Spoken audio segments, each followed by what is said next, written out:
دوستو، قبر میں پوچھے جانے والے سوالوں کی تیاری کیا آپ کر رہے ہیں؟ قبر میں پوچھے جانے والے سوال صرف 3 ہیں، لیکن ان کا جواب دینا ہر کسی کے لیے آسان نہیں ہوگا۔ یہ ہر انسان کے لیے سب سے مشکل امتحان ہے۔ ہمیں معلوم ہے کہ ہمیں مرنا ہے اور مرنے کے بعد قبر میں جانا ہے۔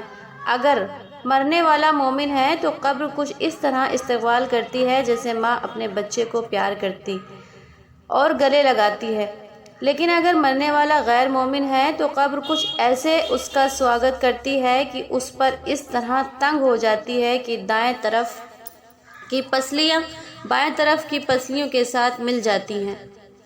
اس کے بعد دونوں فرشتے، جن کا نام منکر اور نکیر ہے، یہ فرشتے نہ تو انسانوں کی طرح ہیں اور نہ ہی دوسرے فرشتوں کی طرح۔ یہ مومن کے لیے خوشخبری جبکہ غیر مومن کے لیے بری خبر بن کر آئیں گے۔ وہ شکل صورت کے اعتبار سے بہت ہی بھیانک ہیں۔ وہ میت کے پاس آتے ہیں اور اس سے 3 سوال پوچھتے ہیں۔ نمبر 1، من ربک، تمہارا رب کون ہے؟ یعنی کیا تم نے اسی ایک خدا کی عبادت کی جس میں تمہیں پیدا کیا؟ ایسا تو نہیں کہ تم نے اپنی طرف سے الگ الگ خدا بنا لیے اور ان کو پوجنا شروع کر دیا۔ نمبر 2، ما دینک، تمہارا دین کیا ہے؟ دین کا مطلب ہے زندگی گزارنے کا طریقہ۔ اس سوال میں پوچھا جائے گا کہ تم نے اس ایک خدا کے بھیجے ہوئے دین کی مانتے اور عمل کرتے تھے یا غیروں کے بنائے ہوئے دین اور طریقوں پر عمل کرتے رہے یہاں تک کہ تمہاری موت آ گئی۔ نمبر 3، ما کنت تقول فی ھذا الرسول، تم اس شخص کے بارے میں کیا کہتے ہو؟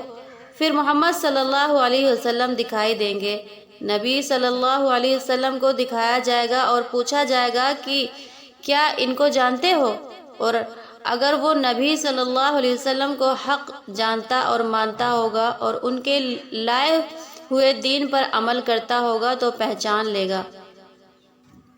اگر میت مومن نہیں ہے تو وہ کبھی بھی سوالوں کے جواب دینے کی حالت میں نہیں ہوگا۔ وہ صرف یہی کہے گا، ہا ہا لا لا ادری، افسوس ہے کہ مجھے کچھ بھی نہیں پتا۔